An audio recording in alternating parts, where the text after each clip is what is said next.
Okay.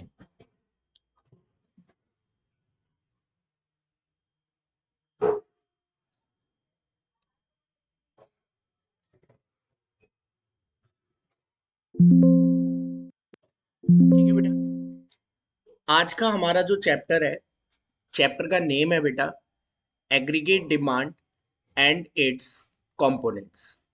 Okay. Total number of questions जो हमारे इसमें बनेंगे वो कितने बनेंगे? सबसे पहला question, AD and its components, aggregate demand क्या होता है और इसके कंपोनेंट कौन कौन से हैं। ठीक है, नंबर ऑफ क्वेश्चंस बता रहा हूं मैं इस चैप्टर में कौन कौन कितने बनेंगे। दूसरा, schedule, schedule and curve of AD, schedule and curve of aggregate demand. Third question, schedule, schedule and curve of aggregate supply. इसी में हम पढ़ेंगे why income is equal to aggregate supply, right? Fourth question हम पढ़ेंगे बेटा इसमें consumption function, consumption function. Okay. Fifth question हम पढ़ेंगे इसमें saving function. Okay, saving function. Sixth question हम इसमें पढ़ेंगे derivation of, derivation of saving curve from consumption curve, from consumption curve. Seventh हम इसमें पढ़ेंगे बेटा डेरिवेशन ऑफ, देख रहे हो कितना बड़ा चैप्टर है ये, लेकिन मैं इसको दो क्लासेस में खत्म कर दूंगा, है ना, दो या तीन क्लासेस में। Consumption curve from saving curve. Eighth question हम इसमें पढ़ेंगे बेटा propensity to consume, propensity to consume, जिसमें कि हम दो कॉन्सेप्ट पढ़ेंगे, एपीसी और एमपीसी। नाइन्थ क्वेश्चन हम पढ़ेंगे बेटा propensity to save, propensity to save, जिसमें कि हम दो कॉन्सेप्ट पढ़ेंगे, APS and MPS, right. Tenth question हम पढ़ेंगे इसमें, अब तुम ये देख लेना तुम्हें कितने क्वेश्चन आते हैं। टेंथ क्वेश्चन पढ़ेंगे हम relation between APC, APS, MPC, MPS. 11th question हम पढ़ेंगे consumption function, algebraic treatment, consumption function का अलजेब्रिक ट्रीटमेंट और सेविंग फंक्शन का भी अलजेब्रिक ट्रीटमेंट। ये सब एक एक छोटे छोटे क्वेश्चन है बेटा, ज्यादा बड़े क्वेश्चन नहीं है, है ना। 12th क्वेश्चन हम लोग करेंगे न्यूमेरिकल। तो ये जो आपका पूरा चैप्टर रहेगा, ये कितने पार्ट्स में डिवाइड रहेगा बेटा? ये तीन पार्ट्स में डिवाइड। आज मैं आप लोगों को ये 5 क्वेश्चन करा रहा हूं, यहां तक के ये 5 क्वेश्चन आज की वीडियो में, ठीक है। बाकी 3 क्लासेस में ये चैप्टर खत्म हो जाएगा, आज कल और परसों में। बस रेगुलर रहना, ठीक है। चलिए शुरू करते हैं। Question number 1, what is the meaning of aggregate demand? What is the meaning of, meaning of aggregate demand and its components के बारे में भी बताइए, और इसके कंपोनेंट कौन कौन से हैं। 4 नंबर के अकॉर्डिंग बताऊंगा बेटा, इसी एक पेज पे हम पूरा आंसर लिखेंगे, ठीक है। तो एग्रीगेट डिमांड क्या होती है बेटा? It is the sum total of, it is the sum total of, अभी पहले लिख देता हूं फिर समझाऊंगा, है ना। सम total of expenditure which all the sectors of the economy, all the sectors of the economy, of the economy are planning, are planning to incur, are planning to incur on purchasing, on purchasing different goods and services in the economy, different goods and services, services in the economy at a particular period of time, at a particular period of time. Period of time का मतलब aggregate demand flow होती है ना। जिसको नहीं पता अभी ये याद रखो, पीरियड ऑफ टाइम पे मेजर। अब मेरी बात ध्यान से सुनो, क्या है ये एग्रीगेट डिमांड। सबसे पहले तो सम टोटल ऑफ एक्सपेंडिचर, किसका, सारे सेक्टर्स का। ठीक है, सुनना ध्यान से, ये मेरा इंडिया है। अब मुझे इंडिया की डिमांड निकालनी है, समझना ध्यान से, इंडिया की डिमांड निकालनी है कि इंडिया में लोग जो हैं वो कितने गुड्स एंड सर्विसेज खरीद रहे हैं। अब इंडिया के लोगों में आता कौन कौन है, मान लो ये है कंज्यूमर। तो कंज्यूमर जो भी सामान खरीदेगा, जैसे मान लो मैंने बुक खरीदी एक, ठीक है, तो कंज्यूमर जितना भी सामान खरीदता है वो सब आ जाता है कंज्यूमर की डिमांड में। दूसरा बंदा होता है बेटा प्रोड्यूसर। प्रोड्यूसर जितना भी सामान खरीदेगा अपने बिजनेस के लिए खरीदेगा, उसका सारी डिमांड यहां आ जाएगी। दो लोग हो गए पूरी इकोनॉमी में, इसको बोलते हैं टू सेक्टर इकोनॉमी। जब भी आपसे बोला जाए टू सेक्टर, तो टू सेक्टर का मतलब है कि इकोनॉमी में एक कंज्यूमर है और एक प्रोड्यूसर है। कंज्यूमर सामान खरीद रहा है या प्रोड्यूसर सामान खरीद रहा है। तो कंज्यूमर सामान खरीदता है अपनी वांट को सेटिस्फाई करने के लिए, प्रोड्यूसर सामान खरीदता है अपनी बिजनेस में प्रॉफिट कमाने के लिए। तो कंज्यूमर के खर्चे को हम कंजप्शन एक्सपेंडिचर कहते हैं, प्रोड्यूसर के खर्चे को हम इन्वेस्टमेंट एक्सपेंडिचर कहते हैं। फिर बेटा टू सेक्टर के बाद जब तीन सेक्टर की बात करें तो तीसरे सेक्टर पे आती है बेटा गवर्नमेंट। तो गवर्नमेंट भी तो खर्चा करती है, गवर्नमेंट भी तो गुड्स एंड सर्विसेज खरीदती है। अगर गवर्नमेंट भी मिला दूंगा तो ये बन जाएंगे तीन सेक्टर, इसको बोलेंगे थ्री सेक्टर। ओके, इसके बाद बेटा एक होता है अंग्रेज, रेस्ट ऑफ द वर्ल्ड बोलते हैं हम इनको। ये भी तो हमारे यहां से सामान खरीद के ले जाते हैं। तो जब ये भी ऐड हो जाएगा तो इसको बोलेंगे four sector economy. Is that clear. तो एक इकोनॉमी में कितने सेक्टर होते हैं बेटा, टोटल चार सेक्टर होते हैं। ये चारों सेक्टर मिलकर जितना भी सामान खरीद रहे हैं, जो भी खरीद रहे हैं, उसका टोटल कर देंगे, वही हमारी एग्रीगेट डिमांड कहलाएगी। एग्रीगेट डिमांड का मतलब होता है सम total of demand. Is that clear, definition समझ में आ गई। It is the sum total of which all four sectors of the economy are planning to incur on purchasing different goods and services। अपने अपने मतलब से जितने भी गुड्स एंड सर्विसेज वो खरीदने वाले हैं उसके टोटल को एग्रीगेट डिमांड कहते हैं। इसका मतलब अगर मैं बात करूं कंपोनेंट्स की, तो कंपोनेंट का मतलब क्या हुआ कि किस किस की डिमांड एग्रीगेट डिमांड में आती है। तो सबसे पहले होता है बेटा consumption expenditure.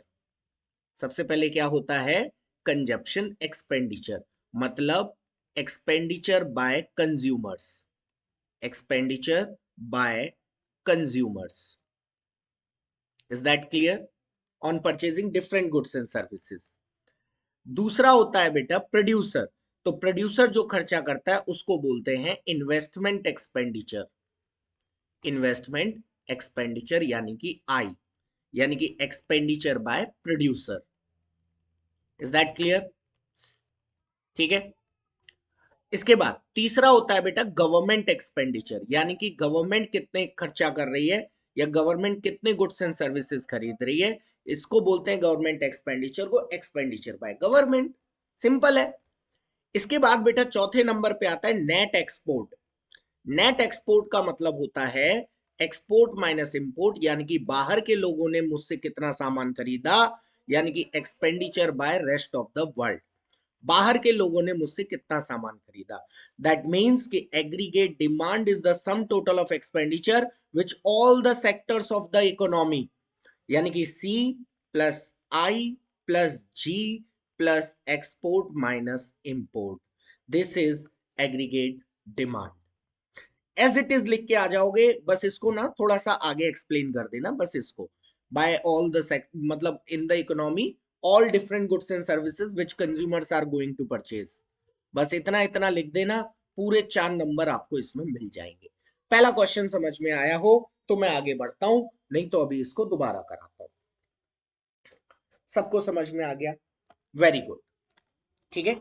So this is aggregate demand, first question. अच्छा, तो कितने सेक्टर बताए मैंने आपको, 4 सेक्टर, राइट। अगर केवल कंज्यूमर देखोगे तो वन सेक्टर इकोनॉमी, कंज्यूमर के साथ प्लस कर दोगे प्रोड्यूसर तो टू सेक्टर इकोनॉमी, प्रोड्यूसर के साथ गवर्नमेंट को भी प्लस कर दोगे तो थ्री सेक्टर इकोनॉमी, और गवर्नमेंट के साथ रेस्ट ऑफ द वर्ल्ड को भी ऐड कर दोगे तो फोर सेक्टर इकोनॉमी। ठीक है, चलिए मैं ये क्यों बता रहा हूं अगले क्वेश्चन में पता चलेगा। क्वेश्चन नंबर 1 हमारा खत्म। ओके, नाउ क्वेश्चन नंबर 2, मैं इसकी पीडीएफ भी तुम लोगों को भेज दूंगा, है ना। चलिए, so now we are going, thank you, question number 2। अच्छा, क्वेश्चन नंबर 2 में जो मैं शेड्यूल बनाने जा रहा हूं बेटा, वो 15 बार बनेगा तीनों चैप्टर्स में। ठीक है, ध्यान से समझना। क्वेश्चन नंबर 2 है prepare prepare schedule schedule and diagram of aggregate demand. ठीक है, समझिए बेटा, जब भी हम इसका आंसर लिखेंगे ना, हम पहले कुछ एजम्पशंस मानेंगे। क्या मानेंगे? कुछ एजम्पशन। और वो एजम्पशन बहुत जरूरी है अगर हमें स्मूथ एग्रीगेट डिमांड समझना है। तो पहली एजम्पशन, टू सेक्टर इकोनॉमी। पहली एजम्पशन ये कि मेरी इकोनॉमी एक टू सेक्टर इकोनॉमी होगी। टू सेक्टर इकोनॉमी मतलब, टू सेक्टर इकोनॉमी मतलब no government and closed economy. मतलब मेरी इकोनॉमी में ना तो गवर्नमेंट है और क्लोज इकोनॉमी है। इस लाइन का मतलब समझो। मैंने आपको एग्रीगेट डिमांड बताया सी प्लस आई प्लस, मतलब कंज्यूमर का खर्चा, गवर्नमेंट का खर्चा, प्रोड्यूसर का खर्चा और रेस्ट ऑफ द वर्ल्ड का खर्चा, यही तो बताया। लेकिन अगर मैंने ये अज्यूम कर लिया कि मेरी इकोनॉमी कैसी इकोनॉमी है? क्लोज, तो एक्सपोर्ट इंपोर्ट नहीं होगा। फिर मैंने बोल दिया नो गवर्न, पहले मैंने बोला क्लोज इकोनॉमी, तो क्लोज मतलब बाहर के वालों से मेरा कोई ट्रेड नहीं है। नो गवर्नमेंट यानी कि ये भी नहीं है। और टू सेक्टर, तो टू सेक्टर बच गए ना। तो एग्रीगेट डिमांड का जब भी हम शेड्यूल या न्यूमेरिकल सॉल्व करते हैं तो फॉर्मूला केवल क्या होता है बेटा? C plus I. Is that clear to everyone? ये वाला पॉइंट समझ में आया? Good. Now the last point is, third assumption is short run period. इसका मतलब मैं अभी आपको बताऊंगा कि हम शॉर्ट रन पीरियड क्यों लेकर चलते हैं, वो अभी मैं आपको बता दूंगा। फिलहाल हमने ये एजम्पशन ले ली और हमने समझ लिया कि एडी निकलेगा सी प्लस आई करके। अच्छा, कोई भी व्यक्ति कंजप्शन कब करता है? जब उसके पास इनकम आती है। याद रखना, जब भी आप शेड्यूल बनाओगे सबसे पहले लिखोगे इनकम। इनकम को डिनोट करते हैं इकोनॉमिक्स में वाई से। तो इनकम हम लिखेंगे जीरो, क्योंकि हर किसी की इनकम, हाँ बेटा, हर किसी की इनकम जो होती है वो स्टार्टिंग में जीरो होती है और फिर धीरे धीरे बढ़ती है। 40, 60, 80। सर हम यही इनकम क्यों लेंगे? हम तो अपनी मर्जी से कुछ भी लेंगे। बेटा मैं तो ये कह रहा हूं तुम इनकम ये ले लो, 0, 50, 2000, 5 लाख और 10 करोड़ या 70 करोड़। मैं तो ये कह रहा हूं ये इनकम ले लो तुम, मुझे क्या दिक्कत है। लेकिन हमें अपने आंसर को इजी बनाना है। देखो इनकम किसी की कैसे भी बढ़ सकती है, उसमें कोई फिक्स थोड़ी ही है। किसी की इनकम ऐसे भी बढ़ सकती है, 0 थी फिर 5 हुई फिर 7.5 रुपए बढ़ी, ऐसे भी तो बढ़, कुछ भी बढ़ सकता है। लेकिन हमें अपने आंसर को स्मूथ रखना है, इसलिए मैंने इनकम को 20-20-20-20 बढ़ाया। किसी को दिक्कत कि सर मैंने 20-20-20-20 क्यों बढ़ाया? मैं 30-30-30 बढ़ा सकता था, मैं 1000-1000 बढ़ा सकता था, मैं पहले 1000 फिर 10,000 फिर 15,000 बढ़ा सकता था। कुछ भी कर सकते हो, लेकिन हमें अपने आंसर को स्मूथ रखना है। तो हम ये चीज याद कर लेंगे कि इनकम हम 20-20 करके बढ़ाएंगे। कोई दिक्कत यहां तक किसी को कि सर इनकम कैसे बढ़ानी है? चलिए, नहीं है? Okay, thank you thank you thank you. चलो अब लेंगे, इनकम आ गई, अब लेंगे कंजप्शन। कंजप्शन एक्सपेंडिचर, जिसको हम बोलते हैं सी, ये वाला सी। तो कंज्यूमर कितना खर्चा कर रहा है ये भी हम अज्यूम करके चलेंगे। जैसे अगर इनकम जीरो है तो बंदा खर्च नहीं करेगा क्या? कंजप्शन जीरो होगा क्या? नहीं बेटा, ऐसा मत कर देना कि अगर इनकम जीरो है तो आप खर्चा जीरो मत कर देना, क्योंकि जीरो इनकम पे खर्चा कुछ ना कुछ जरूर होता है। आदमी भले ही उधार लेता है। जैसे एक बात बताता हूं, मान लो ये भिखारी है। बोलो। हाँ बोल दो, कम कर दो, पापा चिल्ला रहे, जाओ।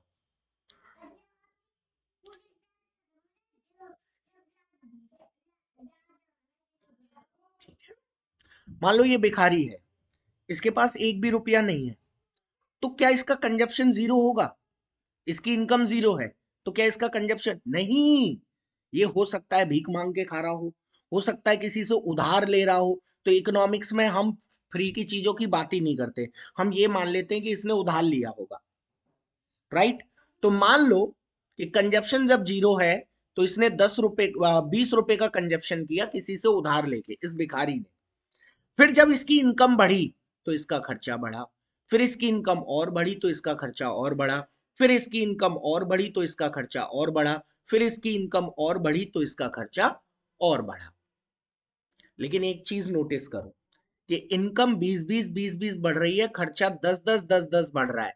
क्योंकि जब भी किसी के पास इनकम आती है तो वो उस पूरी इनकम को खर्च नहीं करता, थोड़े से पैसे खर्च करता है। 10 रुपए खर्च किए, 10 रुपए सेव कर लिए। तो सेविंग की वजह से इनकम 20-20 बढ़ेगी लेकिन खर्चा 10-10 बढ़ेगा। इतनी बात किस किस की समझ में आ गई? फटाफट फटाफट थम्स अप कर दो। जिसकी समझ में नहीं आई वो अपना माइक ऑन करो और मुझसे पूछो। मैं 1 मिनट दे रहा हूं, पहले मुझसे डाउट पूछ लो। मुझे ये तीनों चैप्टर परफेक्ट चाहिए बेटा तुम्हारे। अगर किसी को डाउट है तो माइक ऑन करके पहले मुझसे डाउट्स पूछ लो, नहीं है तो आगे चलते।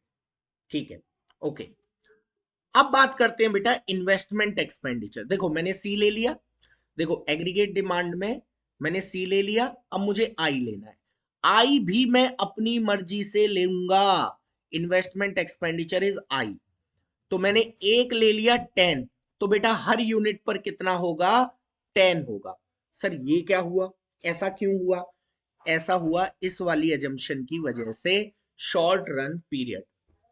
ओके, कि मैंने क्या मान के चला? Short run period. और शॉर्ट रन पीरियड में मशीनें चेंज नहीं होती, इसलिए इन्वेस्टमेंट फिक्स रहेगा। बस, खत्म। यहां आ गया मेरा aggregate demand.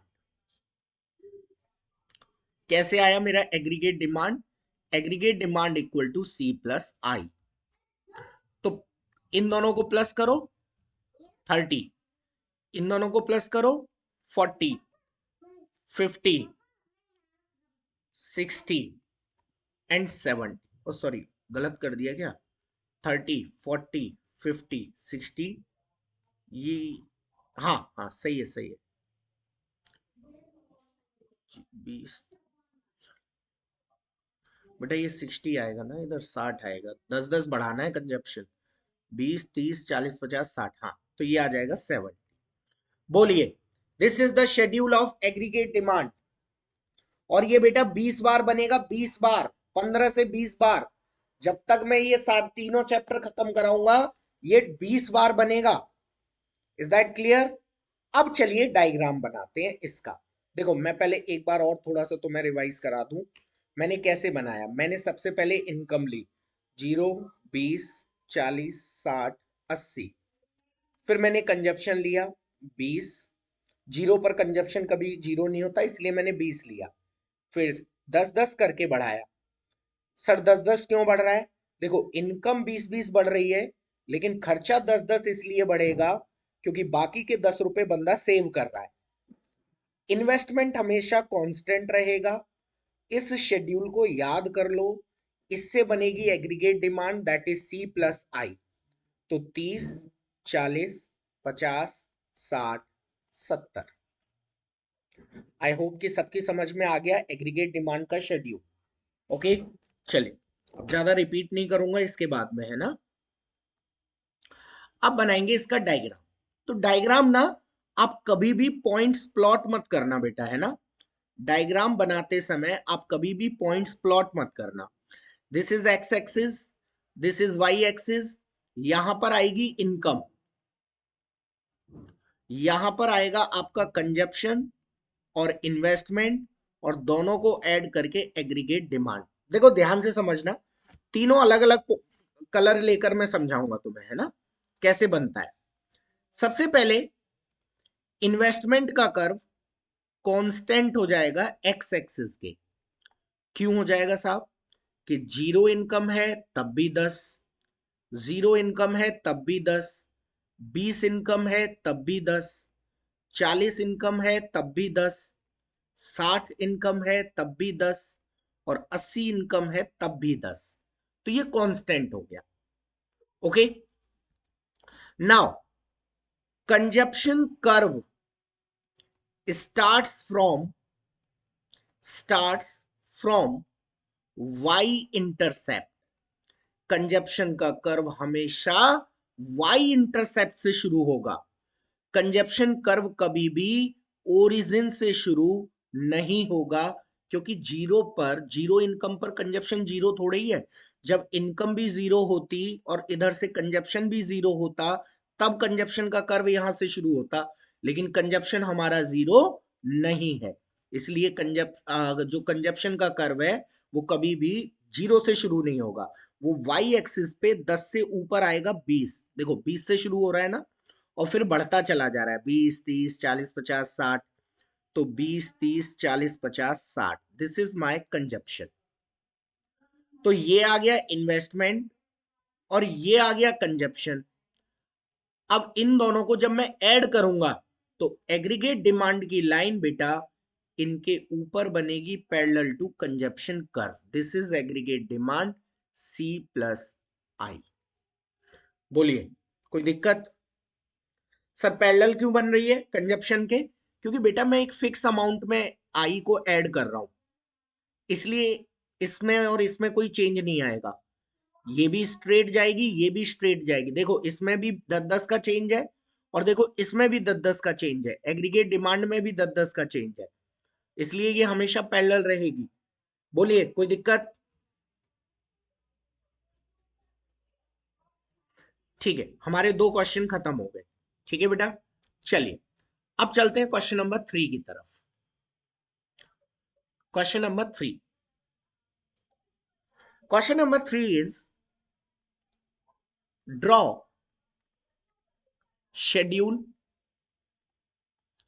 and diagram of AS curve, aggregate supply curve. इसी में हम ये बताएंगे कि Y AS is always equal to income. ये क्वेश्चन बहुत इंपॉर्टेंट है बेटा, ठीक है। देखो सबसे पहले मैं आप लोगों को आंसर में मतलब बता रहा हूं कि एग्रीगेट सप्लाई का मतलब क्या होता है।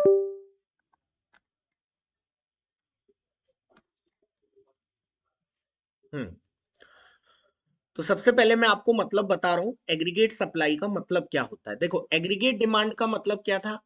एग्रीगेट डिमांड का मतलब था जितने भी कंज्यूमर, प्रोड्यूसर, गवर्नमेंट मिलकर खर्चा करने वाले हैं, इसमें all producers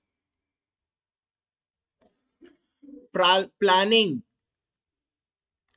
to produce different goods and services, different goods and, इसको ऐसे लिखना, sum total of all producer planning to produce different goods and services. मतलब जितने भी गुड्स एंड सर्विस, इसको मीनिंग को सही कर लेना, जितने भी गुड्स एंड सर्विसेज सारे प्रोड्यूसर मिलकर बनाने वाले हैं उसको एग्रीगेट सप्लाई बोलेंगे। ठीक है, इसका शेड्यूल देखो, इसका शेड्यूल थोड़ा सा अलग है। अच्छा एक बात बताओ, अगर मैंने एक भी गुड्स एंड सर्विसेज नहीं बनाए, मान लो ये मेरी इकोनॉमी है, ये मेरा इंडिया है बेटा, अब इस इंडिया में मान लो कि एक भी बंदा नहीं रहता, सब खाली पड़ा है, यानी कि एक भी फैक्ट्री नहीं चल रही है, कुछ नहीं चल रहा है, तो इस इंडिया में इनकम जनरेशन कितना होगा? मतलब एक भी फैक्ट्री नहीं है, एक भी ऑटो नहीं चल रहा है, एक भी टीचर नहीं पढ़ा रहा, एक भी हवाई जहाज नहीं चल रहा है, एक भी रेल नहीं चल रही है, एक भी फैक्ट्री नहीं है, कुछ नहीं है, खाली पड़ा है पूरा देश। तो एग्रीगेट सप्लाई अगर जीरो है, यानी कि यहाँ एक भी प्रोडक्शन नहीं हो रहा, तो यहाँ इनकम कितनी होगी? जीरो। ध्यान से सुनना। अब मान लो दो लोग जो हैं, एडम और ईव, ये दोनों इंडिया में आए। यहां पर एडम ने एक फैक्ट्री खोली, ठीक है, और उसने जूते बनाना शुरू किया। समझना ध्यान से, है ना, जूते बनाना शुरू किया। अच्छा, ईव ने कहा भाई मुझे नौकरी दे दो, मुझे पैसे की जरूरत है। एडम ने कहा यार मैं शूज बना रहा हूं, तू मेरे यहां जॉब कर ले। अब एडम ने 20,000 के अगर जूते बनाए तो ईव की इनकम कितनी होगी? 20,000। समझ के चलना इसको, ठीक है, क्योंकि ये जितने भी जूते बनवाएगा सब ईव बनाएगा, ईव ही इसको रॉ मटेरियल देगा, ईव ही लेबर देगा, सब कुछ ईव दे रहा है। तो इससे क्या होगा कि जितने की भी यहां पर वैल्यू एडिशन होगी वो सब ईव के पास जाएगी। यानी कि जितनी सप्लाई आप करोगे उतनी आपकी इनकम होगी। अगर आप 40,000 के गुड्स बनाओगे तो इकोनॉमी में इनकम 40 होगी। अगर आप 60,000 के गुड्स बनाओगे तो इकोनॉमी में इनकम 60 होगी। अगर आप 80,000 के गुड्स बनाओगे तो इकोनॉमी में इनकम 80 होगी। कहने का मतलब मेरा ये है, एग्रीगेट सप्लाई का शेड्यूल कोई बड़ी बात नहीं है, केवल AS is always equal to income करना है आपको। Is that clear to everyone? Aggregate supply का शेड्यूल कैसे बनता है? जो आपकी इनकम है वही आपका एग्रीगेट सप्लाई है बेटा, ठीक है। अब इसका शेड्यूल बनाएंगे, बहुत आसान है। वो सॉरी, डायग्राम बनाएंगे, बहुत आसान है। कैसे बनाएंगे देखिए, ये हमारी एक्स एक्सिस, ये हमारी वाई एक्सिस, ये ओरिजिन। इनकम है हमारी 20, 40, 60, 80। एग्रीगेट सप्लाई भी हमारी 20, 40, 60, 80। तो यहां आएगी इनकम और यहां आएगी एग्रीगेट सप्लाई। तो जीरो पे जीरो, अगर इनकम जीरो है तो एग्रीगेट सप्लाई जीरो। अगर इनकम 20 है तो एग्रीगेट सप्लाई 20। अगर इनकम 40 है तो एग्रीगेट सप्लाई 40। अगर इनकम 60 है तो एग्रीगेट सप्लाई 60। अगर इनकम 80 है तो एग्रीगेट सप्लाई 80। इसका मतलब एग्रीगेट सप्लाई का जो कर्व बनेगा वो हमेशा 45 डिग्री का बनेगा और ये हमेशा इनकम के बराबर होगा। Is that clear? अगर आपसे पूछा जाता है Y Y income line is 45 degree, income का जो कर्व है वो 45 डिग्री का क्यों होता है? आंसर आप लिखोगे because income is always equal to aggregate supply. ठीक है,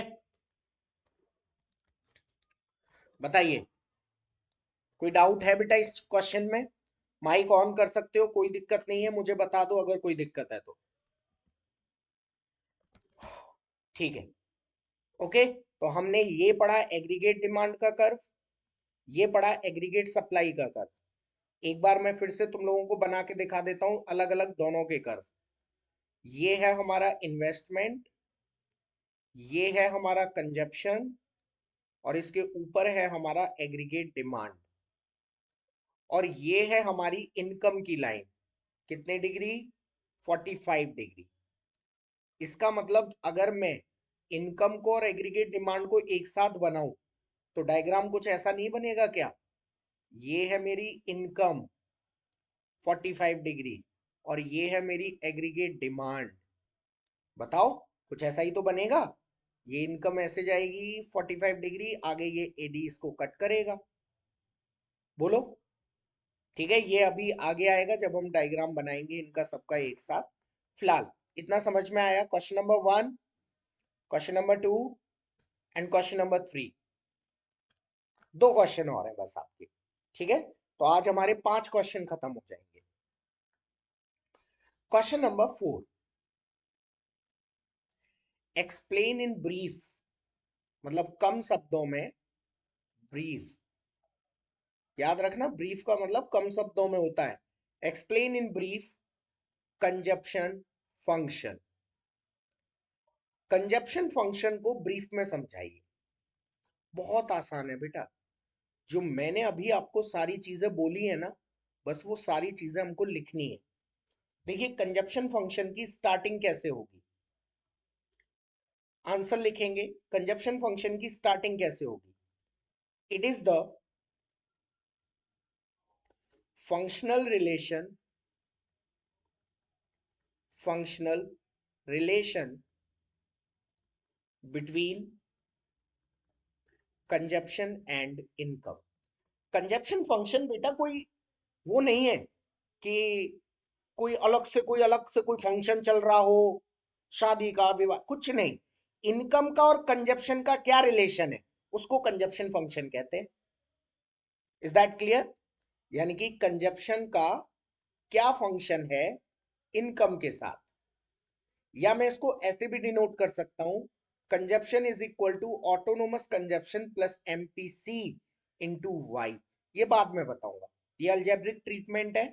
ये वाला जो क्वेश्चन है ना, ये कौन सा क्वेश्चन है मैं बता दूं तुम्हें, ये वाला क्वेश्चन है 11 वाला। ये जो मैंने तुम्हें फॉर्मूला लिखा है ना, ये क्वेश्चन नंबर 11 है। ये तब आएगा तो मैं बता दूंगा तुम्हें। फिलहाल देखिए, कंजप्शन फंक्शन को बताने के लिए आपको सबसे पहले इनकम लिखनी है। सब लोग मेरे साथ दोहराएंगे। इनकम हम कितनी लिखते हैं? इनकम लिखते हैं 0, 20, 40, 60, 80। फिर लिखेंगे कंजप्शन कितना लिखते हैं? 20, 30, 40, 50, 60। ओके, चलिए बताते हैं अच्छा,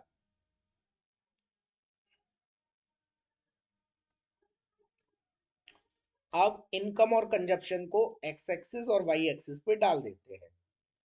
ओके, तो इनकम की लाइन मैंने आपको बताई थी हमेशा कितने डिग्री की बनती है, अभी अभी बताई थी, हमेशा 45 डिग्री की बनती है। अब एक चीज गौर से देखो, जब मैंने ये शेड्यूल लिखा तो पहले कंजप्शन ज्यादा है, फिर कंजप्शन बराबर है इनकम के, और फिर इनकम ज्यादा है और कंजप्शन कम है। तो यहां पर भी जब मैं डायग्राम बनाऊंगा तो ऐसे ही बनेगा, ये ऐसे। मतलब देखो कंजप्शन बढ़ता गया, 20, 30, 40, 50, 60। पहले कंजप्शन ज्यादा है इनकम से, ये दोनों पॉइंट। तो ये कंजप्शन की लाइन और ये इनकम की लाइन। तो इनकम नीचे है, कंजप्शन ऊपर है। ये वो पॉइंट है जहां पर इनकम और कंजप्शन बराबर है। इसको बोलते हैं बेटा ब्रेक इवन पॉइंट, भी लिख दूंगा। अच्छा, ये वो पॉइंट है जहां इनकम ज्यादा हो गई और कंजप्शन कम हो गया। तो देखो इनकम ज्यादा, कंजप्शन कम। इसको क्या बोलते हैं, मैंने क्या बोला, इसको बोलते हैं बेटा ब्रेक इवन पॉइंट। बताइए डायग्राम समझ में आया बेटा कंजप्शन का? देखो प्लीज, अगर किसी को थोड़ा सा भी डाउट हो ना, तुरंत बोल देना, कोई दिक्कत नहीं है। ठीक है, ये कंजप्शन का कर्व हो गया बढ़ता हुआ। ठीक है, अब पहला फंक्शन क्या कहता है? देखो कितना आसान है। तुम बोलोगे सर अभी आपने यही सब तो बताया था कि there is positive relation, positive relation between income and consumption. देखो पहला रिलेशन कितना आसान है कि किसी भी व्यक्ति की इनकम बढ़ेगी तो उसका कंजप्शन बढ़ेगा, और किसी भी व्यक्ति की इनकम घटेगी तो उसका कंजप्शन घटेगा। There is a positive relation between. एक नंबर का ये हो गया, देखते जाओ। तो दूसरा number, there is always, there is always some minimum consumption, some minimum consumption, consumption even at zero income, even at zero income। Zero income पर भी कंजप्शन कुछ ना कुछ जरूर होगा। जीरो इनकम पर भी कंजप्शन कुछ ना कुछ जरूर होगा। और इसको बेटा एक स्पेशल नाम देते हैं, इसको बोलते हैं ऑटोनोमस कंजप्शन। याद रखना, जीरो इनकम का ये जो 20 है, इसको ऑटोनोमस कंजप्शन बोलते हैं। सी के ऊपर bar, that is 20, special treatment. Last क्या कहता है बेटा, तीसरा फंक्शन क्या कहता है कि the rate of change in income, the rate of change in income is always is always greater than the rate of change in consumption. Income का बढ़ने का रेट हमेशा कंजप्शन के बढ़ने के रेट से ज्यादा होगा। देखो, इनकम 20-20 करके बढ़ेगी और कंजप्शन 10-10 करके बढ़ेगा। क्या इस बारे में मैं आपको बता चुका हूं? इसका रीजन है बेटा, बिकॉज ऑफ सेविंग। कि जब भी इनकम बढ़ती है तो व्यक्ति पूरी इनकम खर्च नहीं करता, कुछ पैसा सेव कर लेता है। This is question number 4। कैसा लगा? ठीक है, दिस इज क्वेश्चन नंबर 4। आया समझ में? यहीं तक रखूंगा, क्योंकि अगर मैं सेविंग कराने जाऊंगा तो बेटा थोड़ा लंबा हो जाएगा और इतनी लंबी वीडियो बनाना सही नहीं है। ठीक है, यहीं तक रखूंगा। 3 पार्ट में खत्म होगा ये। 3 क्लासेस में एग्रीगेट डिमांड पूरा खत्म। फिर अगली 2 क्लासेस में केवल और केवल इसके क्वेश्चन कराऊंगा भाई। पहले हॉट्स के क्वेश्चन, प्रीवियस ईयर के क्वेश्चन, सब क्वेश्चन ही क्वेश्चन कराऊंगा पहले। बड़ी दिक्कत होती है तुम्हें इसके क्वेश्चंस करने में।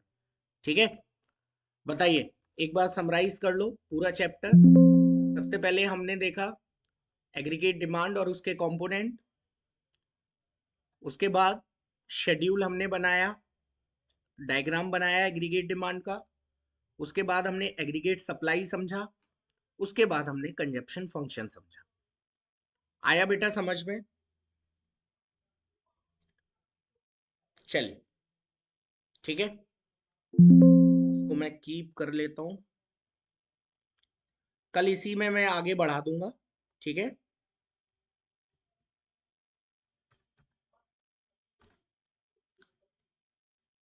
तो ये पूरी पीडीएफ दे दूंगा फिर मैं तुम्हें।